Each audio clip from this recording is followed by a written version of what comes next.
Guys, Brady here with your daily tennis lesson. So we're looking at doubles play this week around the net. Today we're going to look specifically at shifting as a team around the net.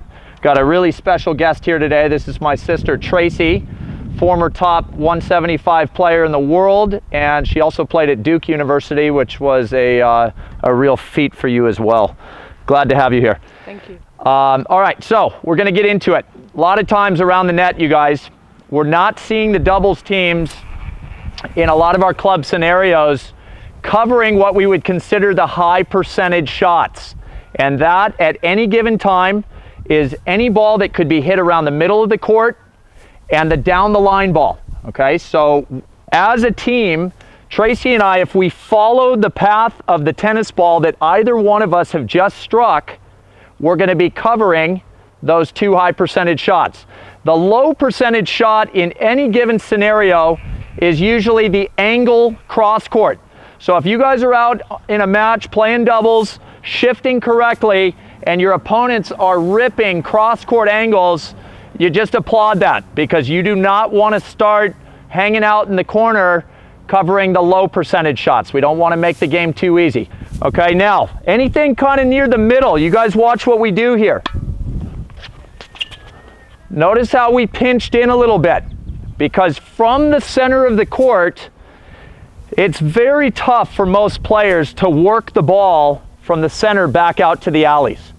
So knowing that in our head, the high percentage shot would be back up the center. Tracy and I are going to tend to pinch in a little bit, and if not, just pinch in, possibly go forward, because we've got such a good feeling that the ball is going to gravitate back towards the middle of the court.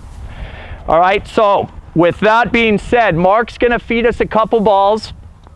Tracy and I are going to get into a pattern of volleying. And one thing I want to point out to you guys, be very careful working the ball constantly from side to side.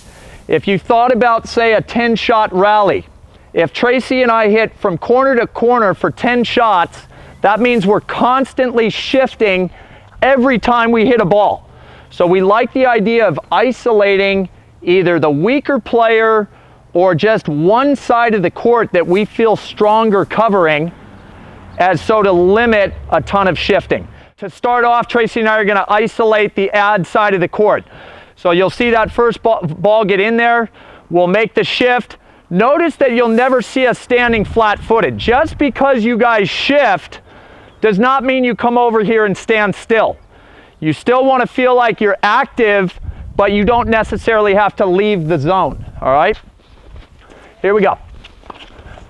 Ad corner, we're into our shift. I'm staying to the ad corner, staying to the ad corner, and one more. All right, so very active doubles play, but we're saving ourselves from that cross-court footwork. Okay, now let's go the other route. Every ball we hit, we're going to move it from side to side. So watch how much more shifting we have to do here. Deuce corner, shift over. Ad corner, shifting back. Deuce corner, shifting back. Ad corner, shift back. Okay, and while we know to make that shift, I'm definitely more winded now than I was when we isolate one side of the court or one player. So if you want to save yourself a little bit of trouble, a little bit of extra footwork, start to target one half of the court. Again, don't take it for granted that you didn't have to come out of the shift to the other side. Stay active in those spots. But unless you want a really serious workout, be careful about constantly going side to side with your volleys, because if you're playing those right, you're doing a ton of road work. Okay, so thank you to Tracy. Really love having her out here. That's all we got for you guys today. Hope you loved it. Please click like below this video. And if you have not subscribed to our channel yet, please do so, as well as check out in the description of this video below me. You guys will find a couple links to some free courses that Mark and I have put together. I think you'll find those to be fantastic as well. So until next time, be well. We'll see you soon.